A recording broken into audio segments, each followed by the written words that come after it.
ये महज एक इत्तेफाक था कि मोहनजोदड़ो और हड़प्पा की खोज हो पाई। इसमें कोई शक नहीं कि हिंदुस्तान में आज भी पुराने शहर और प्राचीन आलार जमींदोज हैं। जब से ये पंक्तियां लिखी गई हैं, सिंधु सभ्यता के और कई शहर और गांव हमें मिले हैं। सिंधु घाटी सभ्यता के नष्ट होने के साथ ही साथ शहरी तहजीब भी मानो लुप्त होने लगी, पर तकरीबन सभी जगह कृषि प्रधान खेतीहर बस्तियां विकसित होने लगी।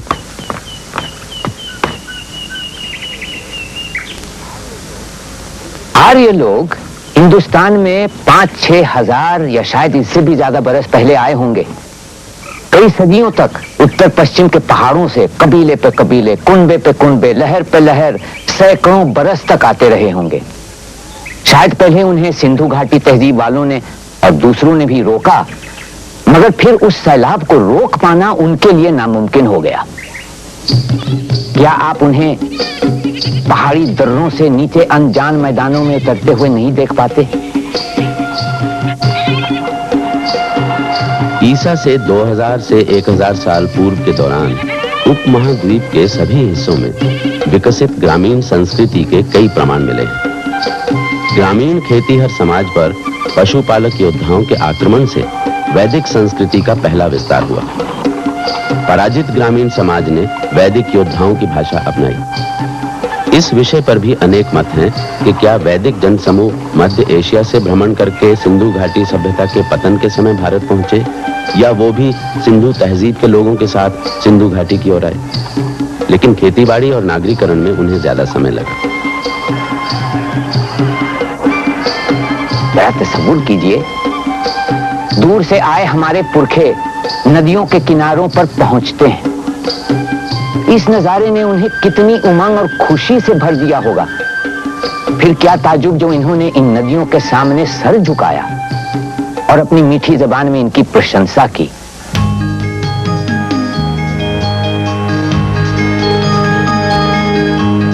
हे जल, हे उदक, नीर है, सुख स्रोत है, हमें बल दो, ऊर्जा दो, महान आनंद दो। हे जल जैसे शिशु को माता दूध पिलाती है, वैसे ही हमें भी मंगलमय रस दो। हे जल, हमें तुम रोग मुक्त कर हर्ष दो, हम तुम्हें स्वीकार लें, हमें वंश वृद्धि दो। हे जल अभिलाषा तुम हो, औषधि तुम हो, आरोग्य हो, अग्नि हो, हमारे जीवन दाता हो। हे जल तुम शांति हो, सुख हो, तुम अभीष्ट हो, तुम हम पर बरसो बरसो। दोषरो शाखरो, वाणी का पाप हरो, गगन का मेहरो, हमें शुद्धि का अमृत दो। हमें शुद्धि का अमृत दो। मैं जल में हूँ, जल के रस में हूँ, जल में हूँ। अग्नि तुम जल में हो, आ मुझे तेजोमय कर दो।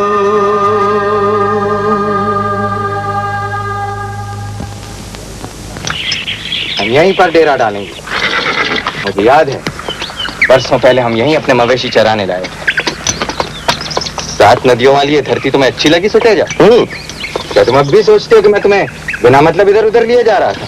तात, आपकी जिद की वजह से हम सब लोग यहाँ हैं, वरना कबीले वाले इस यात्रा की तकलीफ कहाँ बर्दाश्त कर पाते? क्यों? मैंने जो फैसला किया है उस पर यकीन करो। बिना कोशिश किए कुछ नहीं मिलता। पशुपालक धीमे धीमे नहीं फैलते, बल्कि तीर की तरह तेजी से बढ़ते हैं। नई जगह पर बसने से पहले खोज यात्राएं होती हैं, जिनमें चरागाहों की खोज के साथ साथ धन संपदा के अड्डे भी खोजे जाते हैं। और ये पशुपालक बाद में उन अड्डों को लूटते हैं और पशुओं को वसूली में हथियाते हैं। वैदिक लोगों का फैलाव इन सभी मिले जुले उद्देश्यों से ही हुआ होगा। क्या हुआ? तुम्हें ये मवेशी कहाँ से मिले? हम अपने रास्ते पर जा रहे थे सरदार, बीच में असरों का एक गांव पड़ा। हमने उन पर हमला किया और इन मवेशियों पर कब्जा कर लिया। अच्छा हुआ, अब हमारे पास अधिक पशु हो जाएंगे। किंतु हम इन जानवरों का करेंगे क्या? हड्डी और चमड़ी के ढांचे पर तो है ये। नहीं सुतेजा, हमारे मवेशियों की तुलना में इन मवेशियों में यहाँ की गर्मी सहने की अधिक शक्ति है। अब हम यहीं पड़ाव डालेंगे। प्रियमेधा, इन पशुओं के लिए बाड़े का प्रबंध करो। अच्छा सरदार। मवेशियों और दासों में से हमें हिस्सा नहीं मिलेगा क्या? इंदुवर्चा, उतावली मत करो, हमेशा की तरह हर एक को उसका हिस्सा मिलेगा।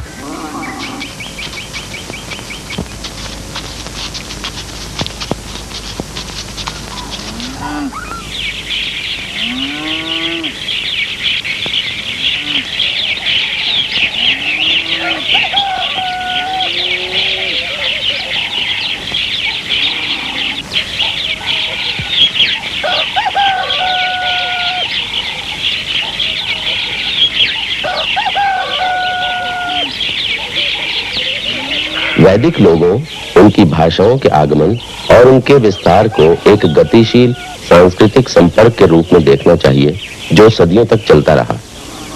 ये लकड़ी की पट्टिका माता है और ये ऊपर वाला काष्ठ छड़ पिता। दोनों मिलकर अग्नि को जन्म देते हैं। अब यही उचित समय है, तुम इन सब के अर्थ समझ लो और अपनी जिम्मेदारियों को महसूस करो। ओम भूर्भुवस्वरोम कृणत्स्व पाजा प्रसितिम न पृथ्वीम याहि राजेव अमवानि वेना।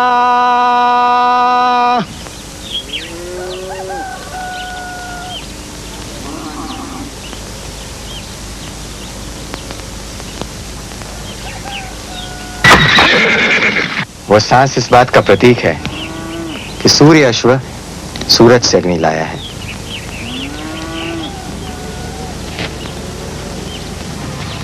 हे मन जैसे धन कामना से जन जुड़े हुए रथ का यश गाते हैं, हम भी वैसे ही कीर्तिमान शक्तिमान अग्नि के गुण गाए।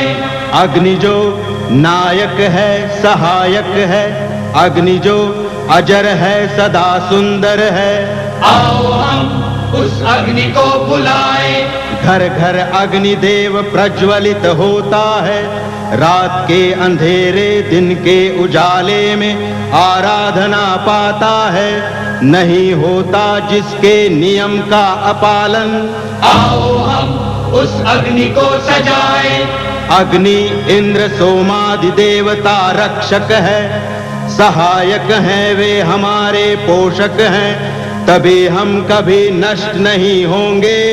आओ हम अपने शत्रु को हराए, आओ हम उस अग्नि को बुलाए। अब हर घर का गृहपति गृहपत्य अग्नि और अपने पूर्वजों पितरों के लिए दक्षिणामुंड हेतु अग्नि लेने आएगा।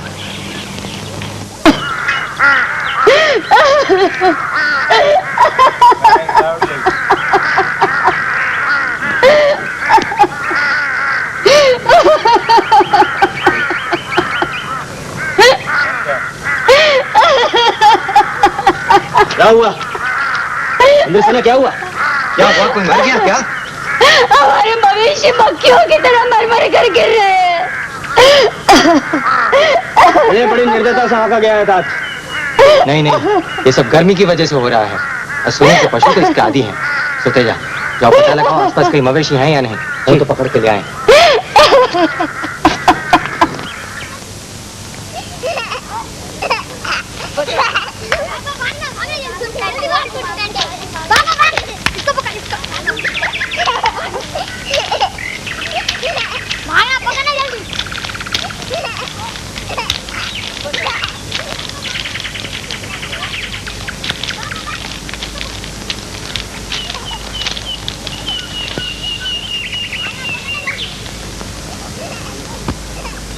हम यहाँ इसलिए एकत्रित हुए हैं कि मृत पशुओं के बदले में नए मवेशियों के लिए क्या किया जाए। राजन, क्या सुतेजा मवेशियों की खोज में नहीं गया? हाँ, लेकिन अभी तक वो लौटा नहीं है। राजन, आपसे जो भी काम देते हैं वो कोई भी काम ढंग से नहीं कर पाता। मैंने उसे कई बार समझा।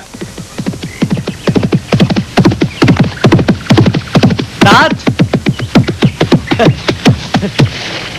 दाद!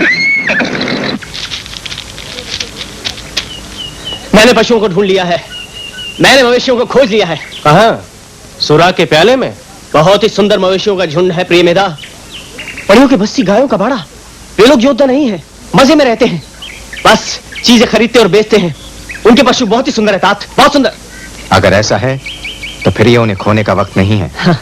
सूरज डूबने वाला है। नहीं तात, पड़ी लोग बहुत ही चालाक हैं। उन्होंने अपने मवेशियों को गुफा में छिपा रखा है। वहां तक पहुंचना बहुत ही मुश्किल है। अगर हम उनसे युद्ध करते हैं तो इसका मतलब यह होगा कि अपने योद्धाओं को खोना। बातचीत करके रास्ता निकाला जा सकता है। अगर हम उन्हें भयभीत कर दें तो शायद हमें गौए दे दें। ठहरो राजन, एक काम करें क्या? यदि हम शर्मा को भेजें? शर्मा श्वान देवी है, वो उसकी बात अवश्य मानेंगे। हम शर्मा को भेजकर पशुओं की मांग करेंगे। ठीक है, पर तुम्हें उसके साथ जाना होगा। अच्छा। कल सूर्यास्त तक वापस लौट आना। इतना समय पर्याप्त है ना? हाँ। सुनो, तुम उसके पीछे रहना, पणी बस्ती की सारी बनावट समझ लेना। हो सकता है हमें उनसे लड़ना पड़े। अच्छा राजन।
कौन हो तुम? शर्मा। कहां से आई? इतना बड़ा फासला कैसे पार कर आई? रहा में बहती रसा सरिता कैसे पार कर आई? बता, कैसे आई? मैं शर्मा, इंद्र की भेजी हुई दूती। सुना है बहुत बड़ा गौधन है तुम्हारा, उसी को देखने चली आई। वो भी रात को, पार करके नदी की आकाश छूती लहर को। डर गई थी नदी हमसे, हरा दी उसने, चली आई। कौन है इंद्र ये जो स्वामी तुम्हारा, और कैसा श्वान बनकर घूमते हैं दूत जिसके? क्या उजाले से दहलता जी तुम्हारा? अच्छा किया जो इंद्र ने तुम्हें यहाँ भेजा। अगर वो खुद ही यहाँ आते तो मित्रता करते उनसे, स्वामी बनाते। संभलता नहीं है गोधन हमसे, सौंप देते, रात को आराम से सोते। तो है ना? ना समझ पड़ियो। इंद्र सबको समझता है, छल कपट जानता है। आकाश छूती शिखर की ऊंचाइयां, पाताल तक पहुंची हुई गहराइयां रोक नहीं सकेंगी इंद्र को। आएगा पणियों, इंद्र तो आकर रहेगा। वो विनाशी, स्वयं अविनाशी, सुला देगा सभी को सदा। पैदा हुए हम पणी क्या सिर्फ सोने को? देखती है शस्त्रिया, कौन सा पल भर इधर दुश्मनों की लाश बिछाती उधर। जाओ, जाकर कह दो अपने इंद्र से, चाहता है गोए अगर तो आना होगा युद्ध करने इधर। मगर आना सभी जन से विदा लेकर, क्योंकि यहाँ से वापस लौट कर नहीं जाना है। बड़बड़ाती जीव के खातिर है बहुत एक तीर, वीर का धक्का नहीं सह पाएगा नीचता के कर्म में डूबा हुआ ये शरीर। पर्वतों से सुरक्षित है ये कोश, अश्व हैं, गाय हैं, विविध धन धान्य से परिपूर्ण। गिरा है यह स्थान पणियों से, करेगा एक पल में चूर्ण। बेकार में आई है तू यहाँ शर्मा, जा फिक्र में होगी तेरी माँ। अरे रुक रे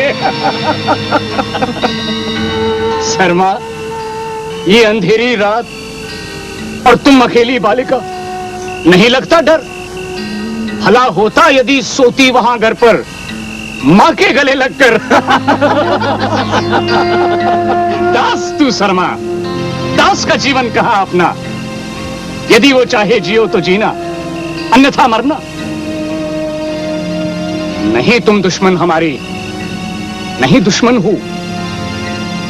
सुनो शर्मा, तुम हमारी हो, तुम हमारी बहन हो, तुमको यहीं रहना। अरे इतना बड़ा गोधन, इसमें भाग है तुम्हारा, हो जाए बंटवारा, तुम्हारा भाग है सौंपते तुमको। स्वीकार है शर्मा बहन? कौन भाई, बहन भी कौन, मुझको ही संबंध नहीं स्वीकार। जानता है इंद्र, जाने अंगिरस, मैं जा रही हूं उन्हीं के पास। भ्रष्ट व्यवहार भी मुझको नहीं स्वीकार। प्राणों से है अगर प्यार तो भागो पणियों, भागो पर्वत के उस पार। अब पुजारन, व्यर्थ मत कर शब्द तू अपने यहाँ। जा, जाकर कह दे अपने स्वामियों से, इंद्र के अनुगामियों से, हम न देंगे पशु ने, अपने कभी भी पशु ने।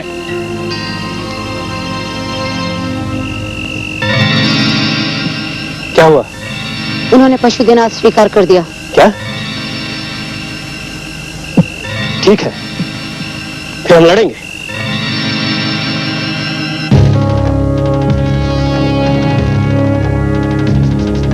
गायक गाता है इंद्र के लिए गाना, मंत्रों से करता साधक इंद्र की अर्चना।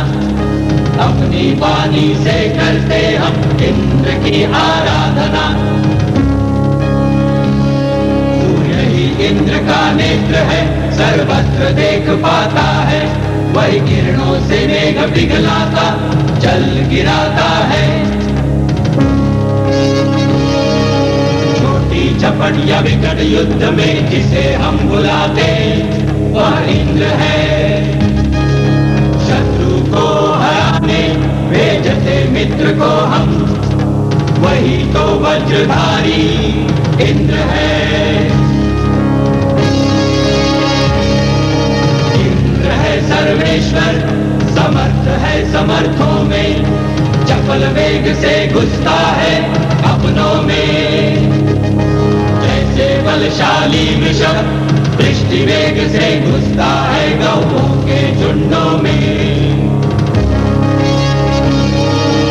इंद्र तुम किसानों के धन धान के एकमेव स्वामी हो। हम सब दिशा से सबके इंद्र को बुलाते हैं। इंद्र तुम हमारे हो, हमारे ही रहो।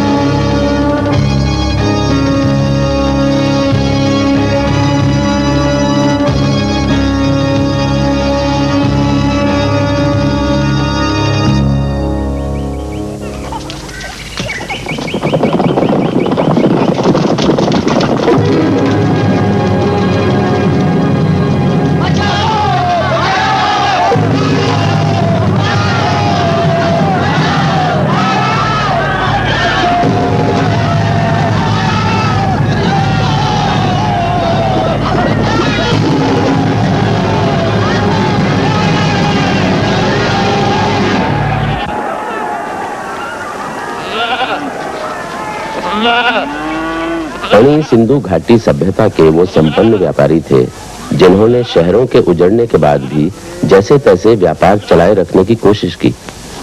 पणी शब्द बनिया से पूर्व का शब्द है, जो कि स्वयं संस्कृत शब्द वणिक से निकला है। और वणिक शब्द का जन्म हुआ पणी से। संस्कृत में सिक्के को पण और वस्तु को पण्य कहते हैं।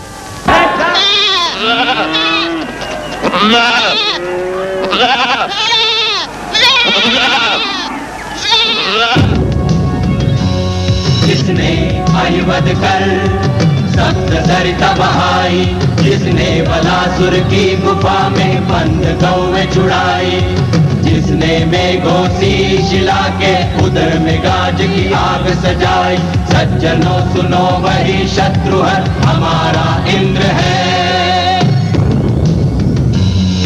सभी भुवनों को डरा कर जिसने कंपित कर दिया है, दास दल को रख गुफा में जिसने बंदी कर लिया है, जीता है लक्ष्य जिसने शिकारिया जुआरी सा, सज्जनों सुनो वही विजेता हमारा इंद्र है।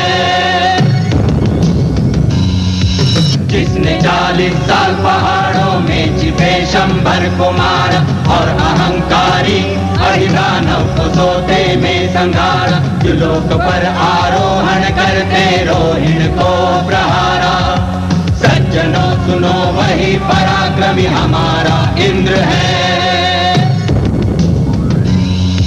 दुराचारियों को जो वज्र से कुचलता है, जो घमंडी वैरियों के गर्व को कुचलता है, जिसका नाम सुन दस्युओं का दिल दहलता है, सज्जनों सुनो वही वीरवर हमारा इंद्र है। सज्जनों सुनो वही वीरवर हमारा इंद्र है, हमारा इंद्र है। क्या इंद्र वाकई कोई मनुष्य था जो आर्यों का प्रमुख रहा होगा, या फिर कोई काल्पनिक चरित्र? ईरानियों में जरतुश्ती सुधारों के बाद इंद्र को दैव या दानव माना जाने लगा। इसी तरह असुर और राक्षस शायद उस समय की अन्य प्रमुख भारतीय जातियों के सरदार या देवता रहे होंगे। मुख्य शत्रु वे रहे होंगे जिनके राजाओं या सरदारों के साथ युद्ध को इंद्र द्वारा दैत्यों के संहार के रूप में दर्शाया गया है। इन दैत्यों में सबसे बड़ा संभर था जिसके पास बहुत से गढ़ या पुर थे। इंद्र इन पुरों को तोड़ने वाला पुरंदर है, लेकिन ना तो इंद्र और ना ही उसके अनुयायियों का कोई शहर बनाते या बसाते हुए या किसी शहर पर शासन करने का ही वर्णन मिलता है। लेकिन एक हिंद आर्य बस्ती ग्राम कहलाती थी, जिसका अर्थ बाद तक भी गांव ही रहा, जो एक रात भर के पड़ाव के लिए भी इस्तेमाल किया जा सकता था।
वैदिक कबीलों का मुख्य कार्य युद्ध था और तकनीकी ज्ञान ज्यादातर युद्ध के लिए रथ, अस्त्र शस्त्र और औजार के निर्माण तक सीमित था।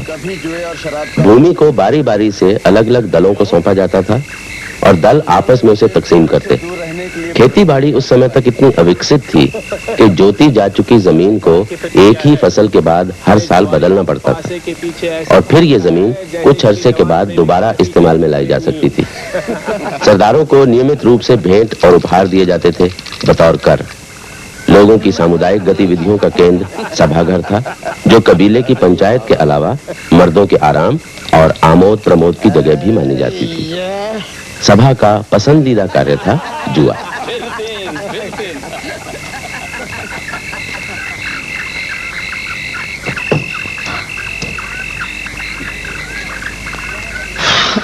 अब तुम कहाँ जा रहे हो? यहाँ बातूमा से मैं जरा बाहर जाके स्वच्छ हवा खा के आता हूँ। मैं सब जानती हूँ तुम कहाँ जा रहे हो। तुम क्या समझते हो मुझे कुछ पता नहीं? मत भूलो कि तुमने अपने पिता के सामने प्रतिज्ञा की थी। मैंने कहा ना, मैं सिर्फ देख कर आ रहा हूँ कि वो लोग क्या कर रहे हैं। मैं नहीं खेलूंगा बस। पास से चलते देखकर तुम अपने आप को रोक नहीं पाओगे। मत जाओ। मैं पास से नहीं खेलूंगा, पता है ना।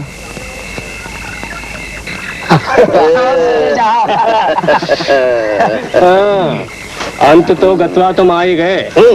सुतेजा, कोई भी प्रतिज्ञा, कोई भी शपथ इससे बढ़कर नहीं है। नहीं है। सुतेजा, तुमने तो कसम खाई थी। एक बार इंदुवर्षा, आज मुझे लग रहा है कि मेरा भाग्य मेरे साथ है। लो पासे। तो फिर लो। ये पासे झंझावात में पेड़ से टपके फलों से बने ये पासे, बिसात पे गिरते लुढ़कते सरकते, फिसलते हिलते कर्ण फूल जैसे पासे, सुख लुटाते हैं मुझ पर जाने कैसे कैसे। मूंजवत पर्वत पर उगी सोम की लता का रस भी नहीं बहकाता उतना, उससे भी ज्यादा बहकाते नशा जगाते ये। अरे काट के पासे जो जुआ खेलता है उसकी सांस भी तिरस्कार करती है। प्राणों से प्यारी पत्नी भी उसे छोड़ जाती है। माया मोह ममता दया हृदय में उसके लिए उपजती नहीं है। वह तो बूढ़ी घोड़ी है, रस्ते में भी नहीं बिकती है।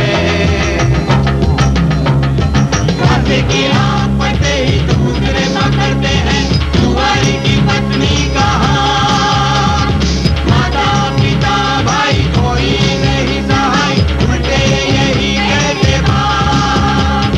नहीं जानते इसे हमने बांध कर अपने ही नहीं जाऊंगा फड़ पर मैं संकल्प करता हूँ। जो ही चले जाते हैं मुझे छोड़कर मेरे जुआरी मित्र, त्यों ही पिछड़ जाता हूँ।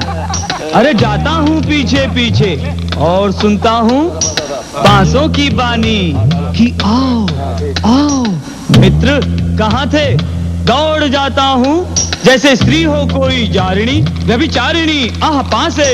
क्या जानो तुम मेरी उतावली, जब आता हूँ तुम्हारे पास जीत लूंगा सारी दुनिया, यही होती है आस। उठाता हूँ तुम्हें, कांपता हूँ संभलता हूँ, पासे खनकाता हूँ गिराता हूँ। आ पासो विश्वासघाती तुम, उनके हो जाते हो तुम, मेरे दुश्मनों के कैसे नीच हो तुम। पत्नी है जुआरी की विरह में जल रही है, माता है जुआरी की भटके बेटे की आंख में घुल रही है। कर्ज में डूबा लगा हुआ धन की अपेक्षा में जुआरी, आधी रात को घटता घरों में इरादा चोरी।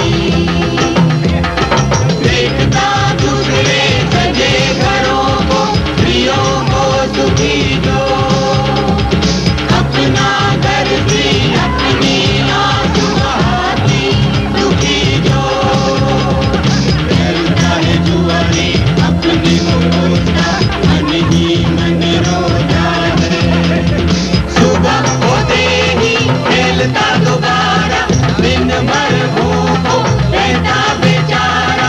सांझ चलो मुझे इस बार जीतना है। चलो घर वापस चलो सुतेजा। मैंने तुम्हें यहाँ आने के लिए मना किया था। मैं अब बच्चा नहीं हूँ, मैं अपना भला बुरा बच्चा अच्छी तरह समझता हूँ, समझा आप? तेजा, वो संभाल के बोलो। ब्रजबंधु तुम्हारे पिता ही नहीं, हमारे सरदार भी हैं। चुप। तेजा, ना तुम्हें लज्जा आती है और ना कर्तव्यों का ज्ञान है। पिता के शब्द कोई अर्थ नहीं रखते तुम्हारे लिए। उठो, जाओ उनके साथ। नहीं जाऊंगा, नहीं जाऊंगा। लेकिन कोई क्या बिगाड़ लेता है मेरा? तेजा उठ, और तो मुझे। अरे तुमने मुझे मारो। अरे हट जाओ। तेजा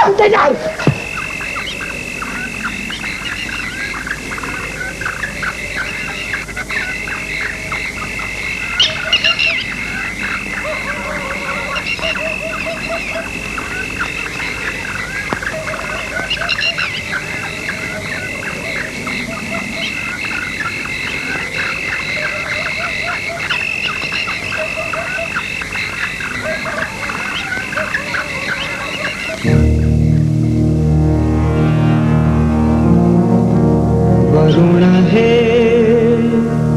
पूछता मैं स्वयं से, मैंने किया है पाप कौन सा? पूछा मैंने विद्वज्जनों से, कहते हैं वे एक स्वर में, तुझसे निश्चय ही रुष्ट है वरुण, यह कोप उसका।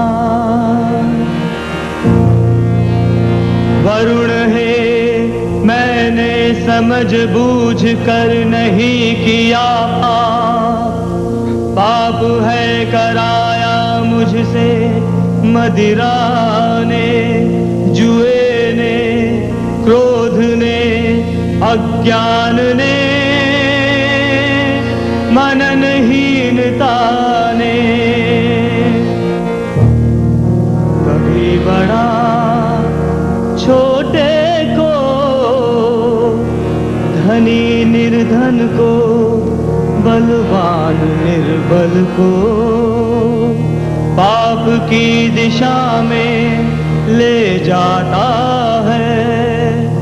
पाप कर्म निद्रा में भी कभी न रुकता,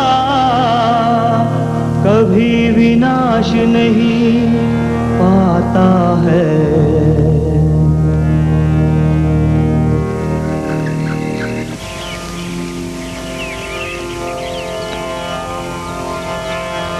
आती है, आती है, देखो उषा आती है। आँख खोल कर देखें जग को, ये बतलाती है।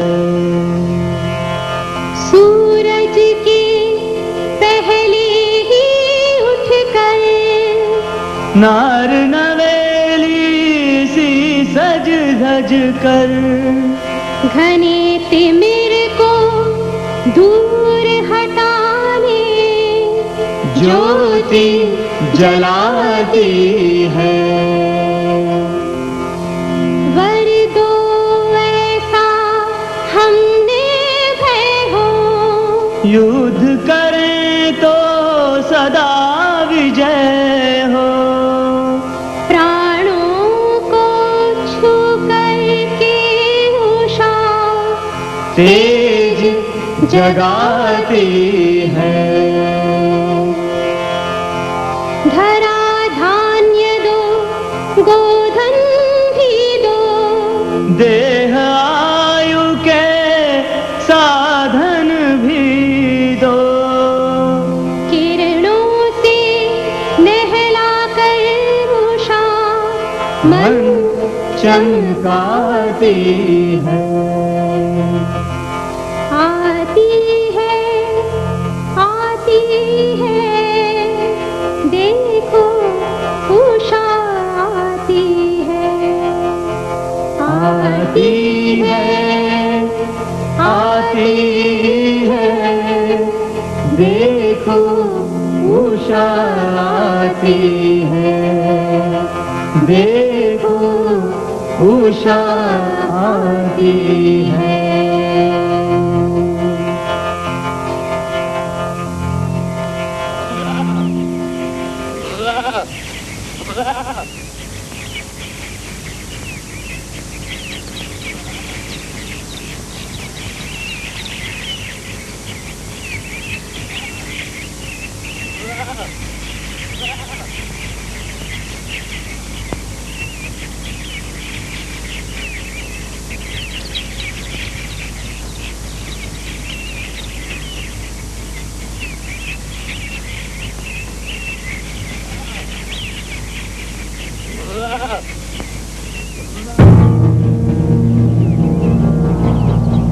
हे अग्नि आहुति का अन्न लो, कीर्तिमयी देव प्रिय स्तुति लो। हे मेधाविन हे जीवन रसदाई, गाए हमने जो मन भाई स्तुति बहलो। हे अग्नि लोक में बंधु कौन है, यज्ञ कौन है, किसके आश्रित तुम कौन हो। हे अग्नि लोक के तुम ही बंधु हो, तुम ही सखा हो, मित्रों में प्रिय मित्रों के तुम ही मित्र हो। हे अग्नि यजन करो तुम मित्र वरुण का हमारे लिए, इंद्रादि देवता का यजन करो विशाल यज्ञ का, अपने महान घर का यजन करो।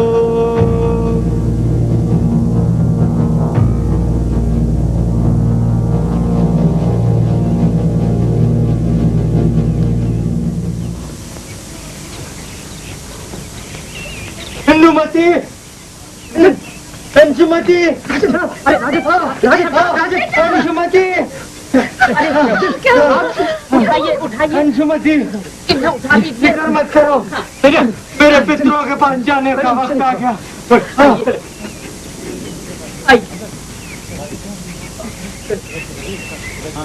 जल्दी चलो, जल्दी, हाँ कुटिया के अंदर, जल्दी चलिए चलिए, हाँ यहाँ अंदर अंदर, हाँ आओ।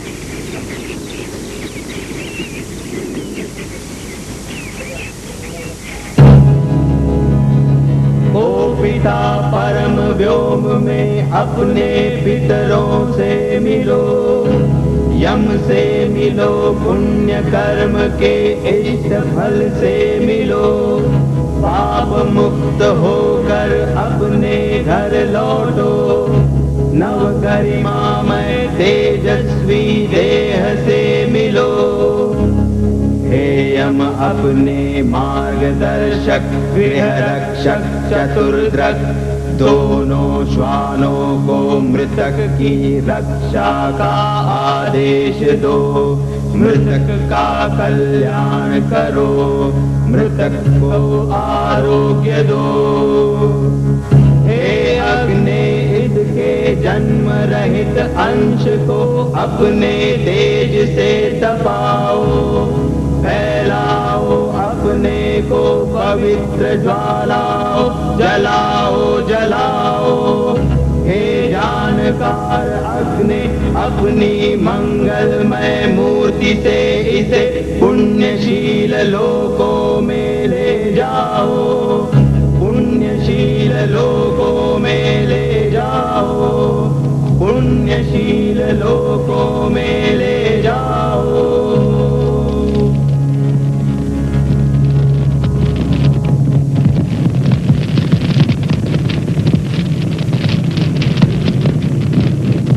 जैसा कि आप सभी को विदित है कि आज हम यहाँ एक बड़े ही औपचारिक कार्य के लिए एकत्रित हुए।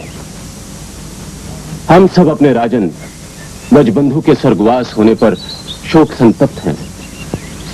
वो हम सब के पिता समान थे। वो अपने कुशल नेतृत्व में हम सबको इस 7 नदियों वाले देश में लाए थे।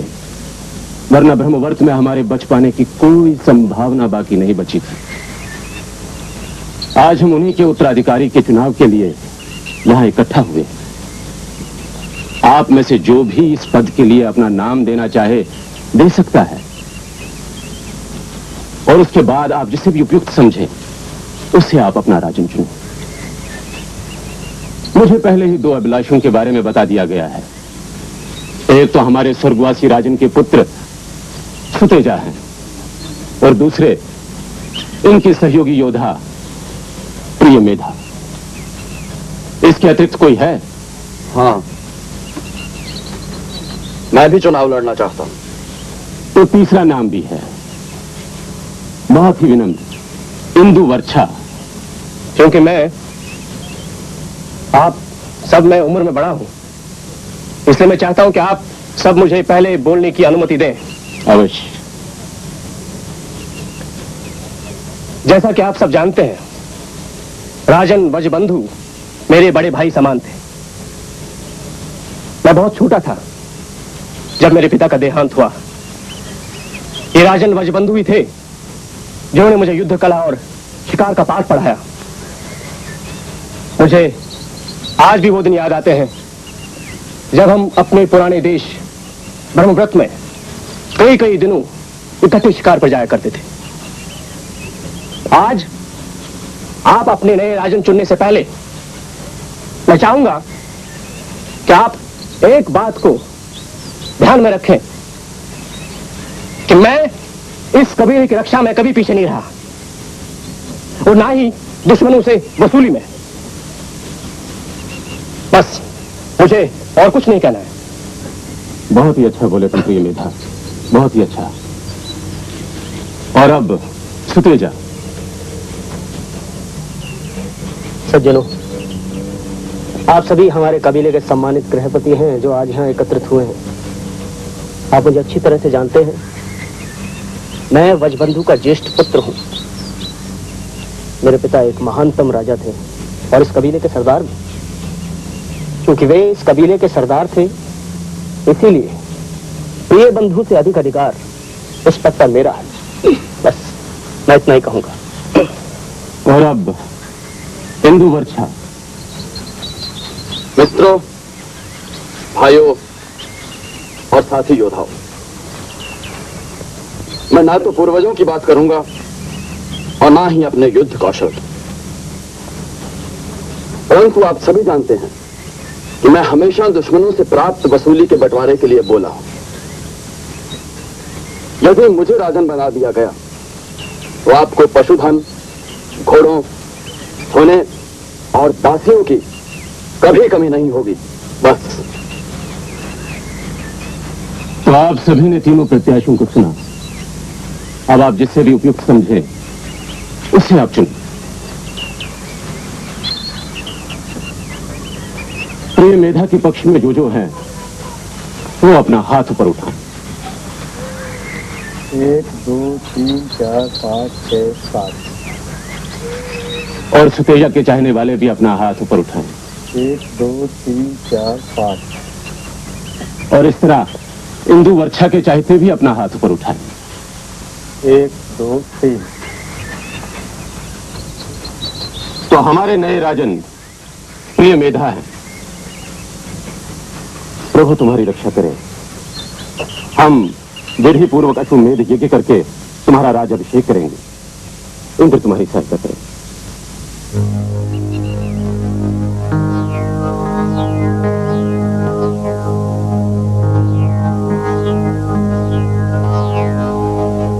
अश्व है अंतरिक्ष के आदि जल में उदित हुए तुम, आए थे हिनहिनाते तुम्हारा जन्म भी महान। तुम्हारे पंख जैसे बाज पक्षी के, किरण भुजाएं किरण के समान। यम के दिए अश्व को प्रथम त्रिलोकी, कृत ने रथ में जोड़ा, इंद्र ने सवारी की। गंधर्वों ने लगाम को पकड़ा, देवताओं ने द्युतिमान सूर्य से अश्व को बनाया, अश्व को बनाया।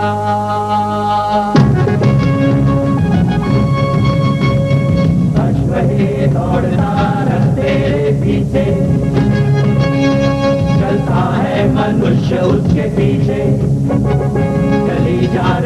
सुहागिने पीछे, गोधन उनके भी पीछे, जगधारी तेरी मैत्री की करे चाहना, देवता करते चलते तेरी सराहना। चला जा रहा अश्व बलशाली, दिव्य मन में अपने ध्यान करता, आता है बलि के स्थल पर, अश्व का बंधु अजलाया जाता, अनुगमन करता है सबसे पीछे, कवियों ज्ञानियों का दल गाता गाता। जाओ अश्व तुम जाओ, माता पिता के पास जाओ, परम धाम पाओ, पाओ देवताओं का स्तवन, हविर दाता को धन संपदा दिलाओ।